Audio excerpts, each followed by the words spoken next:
con Pesaris Aiello ha un rapporto straordinario. Alcuni anni fa abbiamo messo insieme le due amministrazioni perché sono i due paesi che legano nella nostra regione l'argomento appunto del tempo. Quindi abbiamo fatto anche questo pieghevole dalle meridiane di Aiello agli orologi di Pesaris, e qui abbiamo anche un po' tutta la storia partendo dal 1300 e avanti. E a cielo, insomma, no? So che ci racconterai un po' di questo argomento e vediamo che arriva ai giorni nostri anche sotto l'aspetto industriale ed economico molto molto importante, no? Visto che lo conosci molto bene. Parlare degli orologi, soprattutto perché praticamente la mia conoscenza è l'orologeria. Pesaris ha una storia nota ormai a livello mondiale grazie a un inventore che si chiama Luigi Solari, che ha inventato l'indicatore che ha permesso praticamente di diffondere questo strumento di misura di partenza di arrivo alle stazioni, agli aeroporti, tutto il mondo. Questa storia è una storia antica che racconterò praticamente la storia legata alla misura del tempo. Parto dall'inizio. L'orologeria per noi è la misura, la scienza del mondo che misura il tempo su base della velocità. Quindi entriamo nella suddivisione di questa misura come unità misurabili. Abbiamo i primi manoscritti antichi che risalgono praticamente a periodo dell'arte. I primi manoscritti, c'è questo manoscritto di Alta del secolo XI che raffigura l'orologio d'acqua. E siamo al secondo manoscritto del secolo XVI, per cui praticamente si descrive il primo orologio meccanico a peso.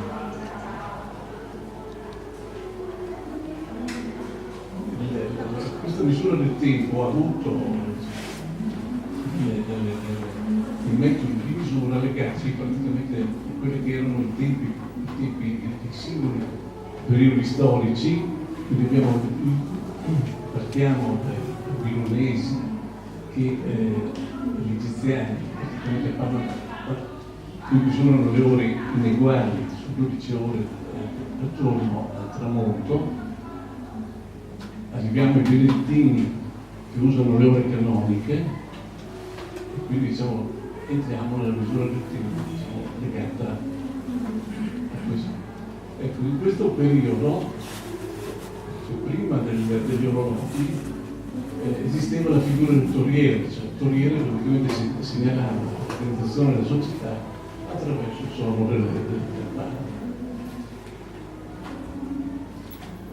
Successivamente nel Medioevo nasce praticamente quello che noi chiamiamo la misura dell'ora del mercante.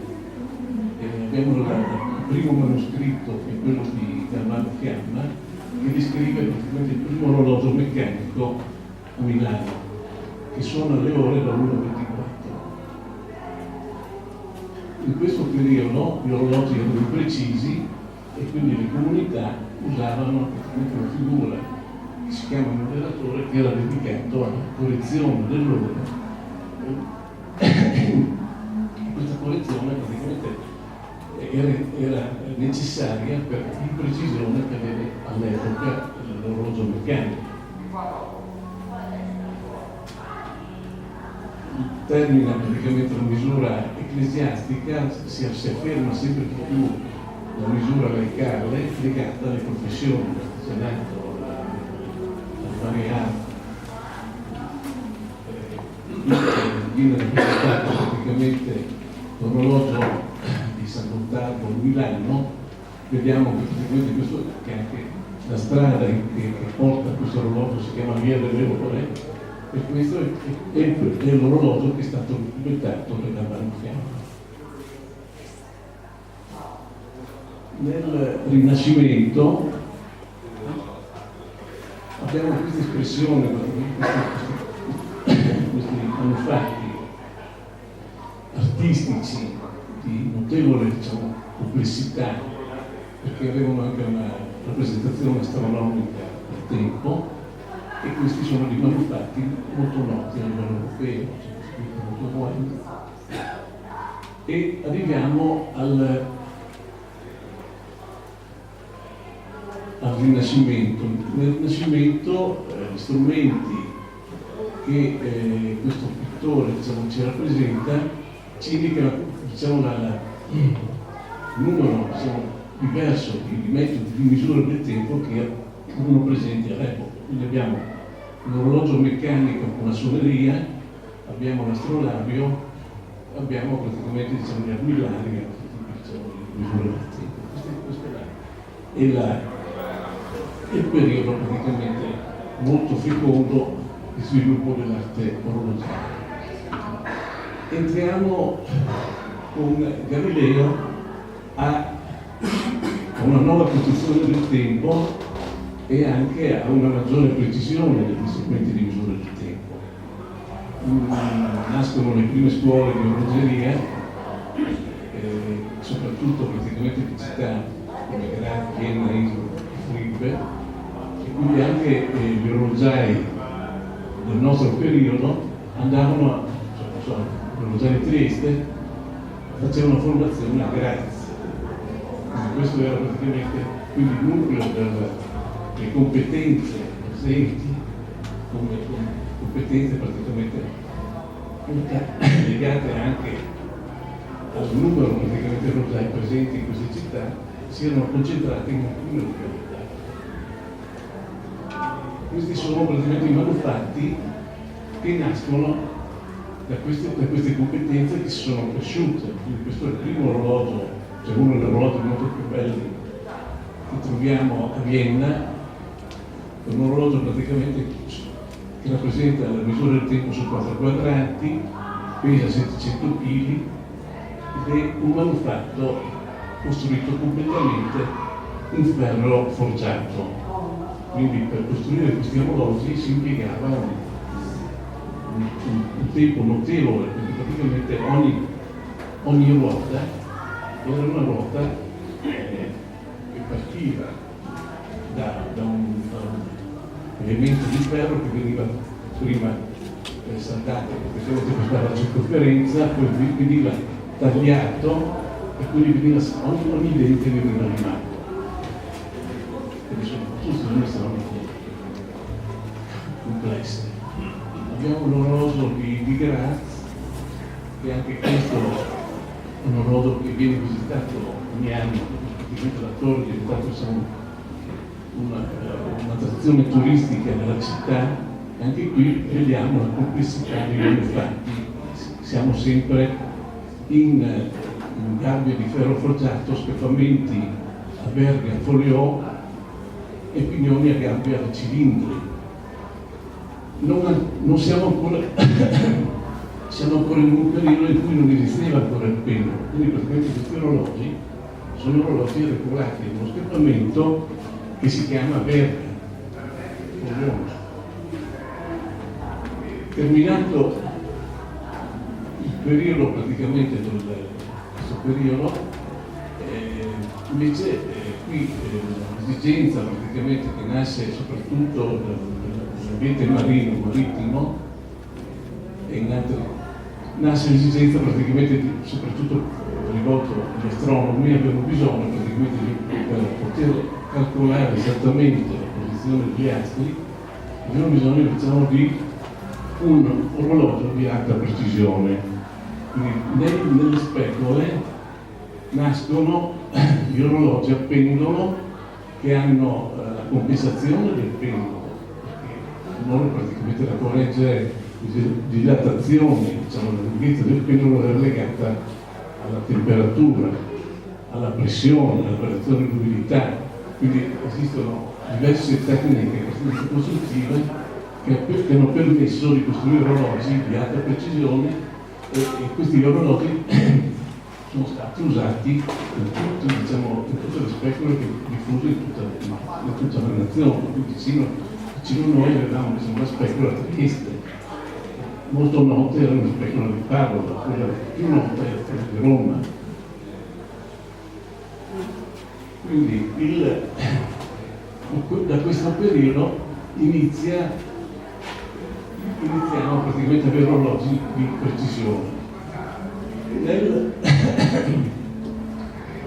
In questi tempi esistono, cioè, visto prima che gli orologi precisi venivano praticamente, avevano praticamente come unità di correzione, usavano anche la meridiana. Nasce una difficoltà di lettura del tempo perché praticamente c'era un'abitudine a leggere la meridiana e una nuova abitudine costruita dall'orologio praticamente che indicava le ore praticamente sempre medie, esatte, no? E vediamo anche quelli che erano i metodi di lettura del tempo, come metodi di lettura locali. In Italia avevamo l'ora italica che partiva con misura del tempo all'2000 e quindi praticamente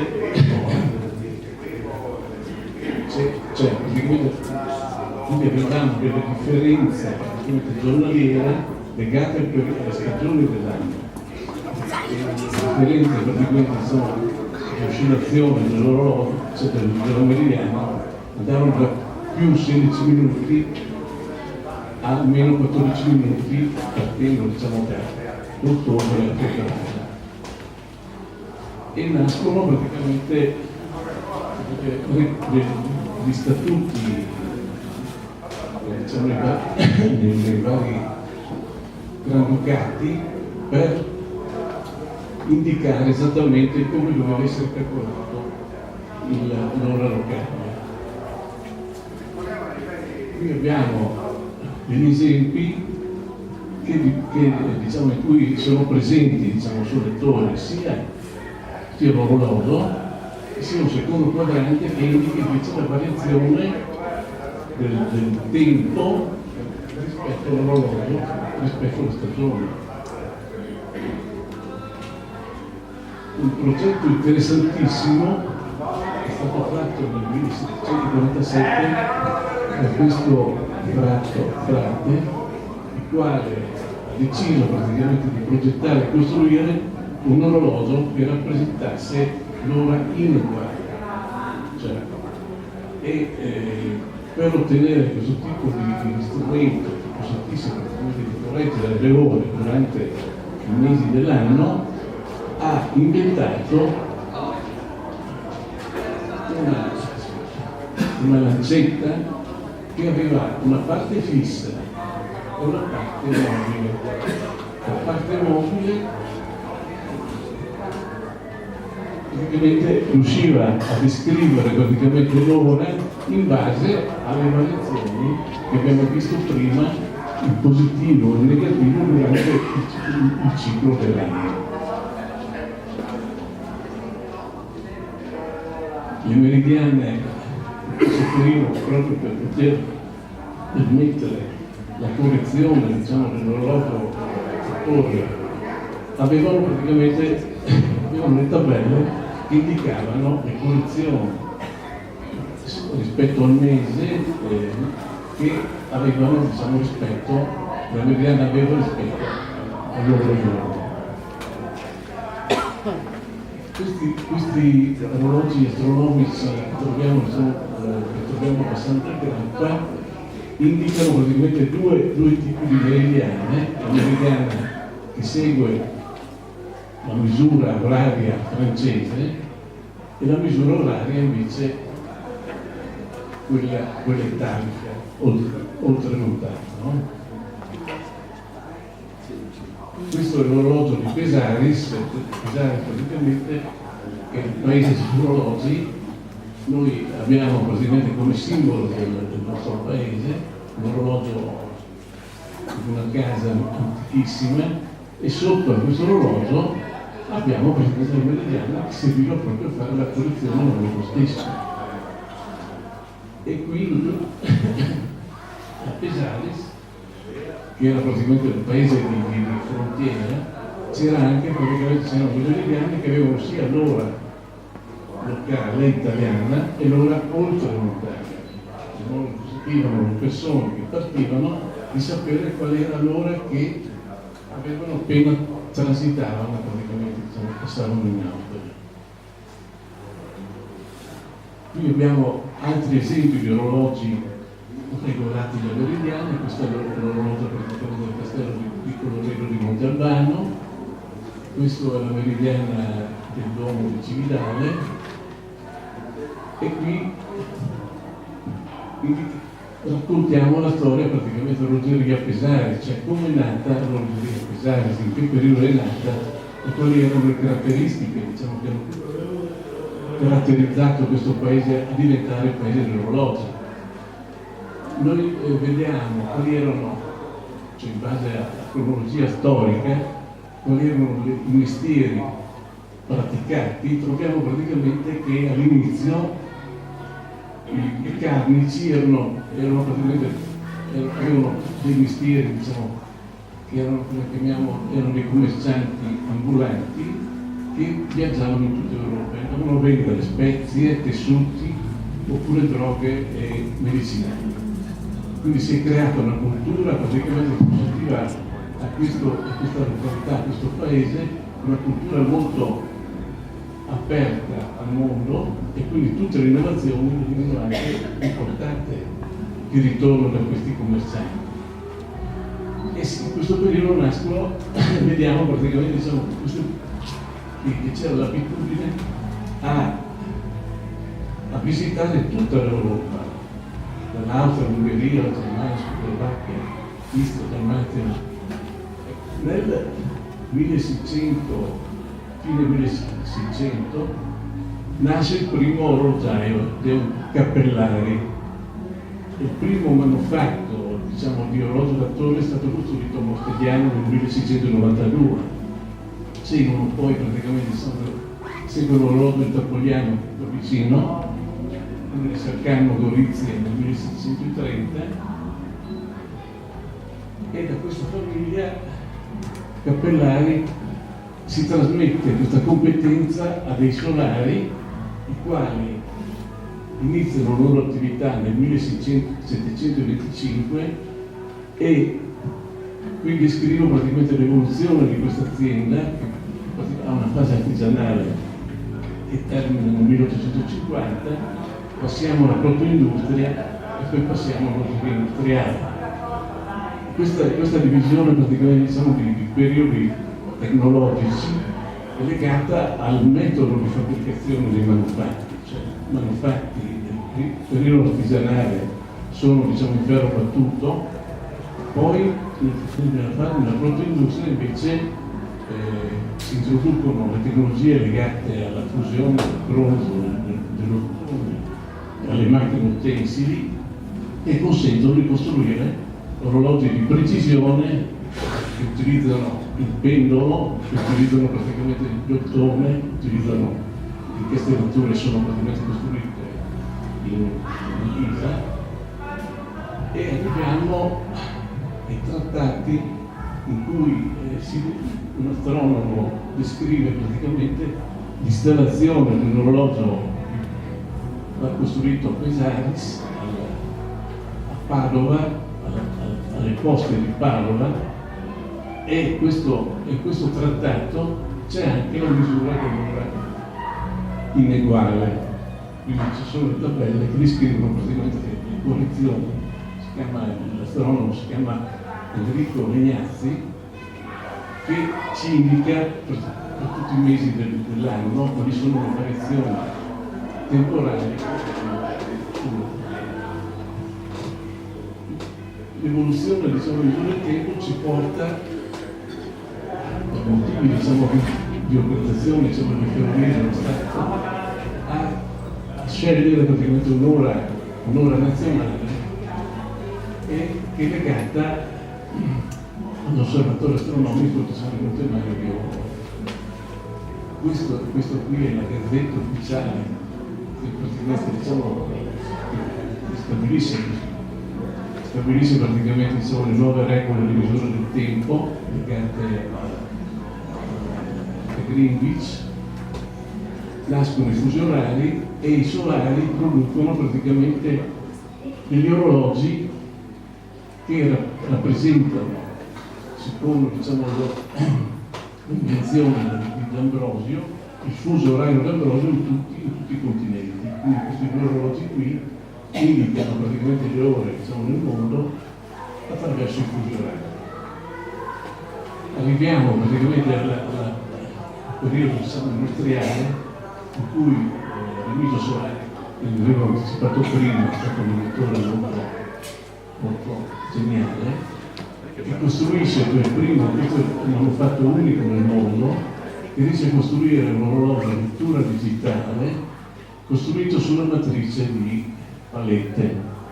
Cioè l'applicazione alfanumerica di queste ore romane sono 2 metri e i minuti arabi sono invece alti 0,60 metri. Per costruire il numero ha inventato il metodo praticamente binario che noi ritroviamo tantissimi anni dopo negli orologi che oggi usiamo.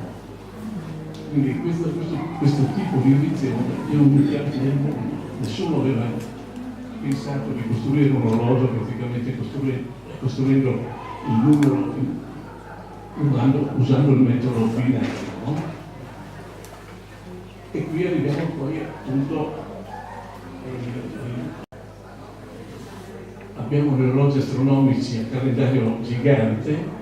In questo orologio, oltre alle indicazioni praticamente astronomiche, abbiamo anche praticamente delle particolarità che sono di misurare in quel punto del paese, la durata del sole durante l'anno. Quindi vediamo praticamente c'è un periodo dell'anno in cui in questi punti non arriva neanche il sole, no? Qui abbiamo, sono indicate 2 ore 8, via le ore di presenza del sole durante l'anno. Abbiamo un'indicazione della luna, dei segni zodiacali e anche c'è il calcolo praticamente del bisestile, del mese bisestile del giorno 28, tutto automatizzato.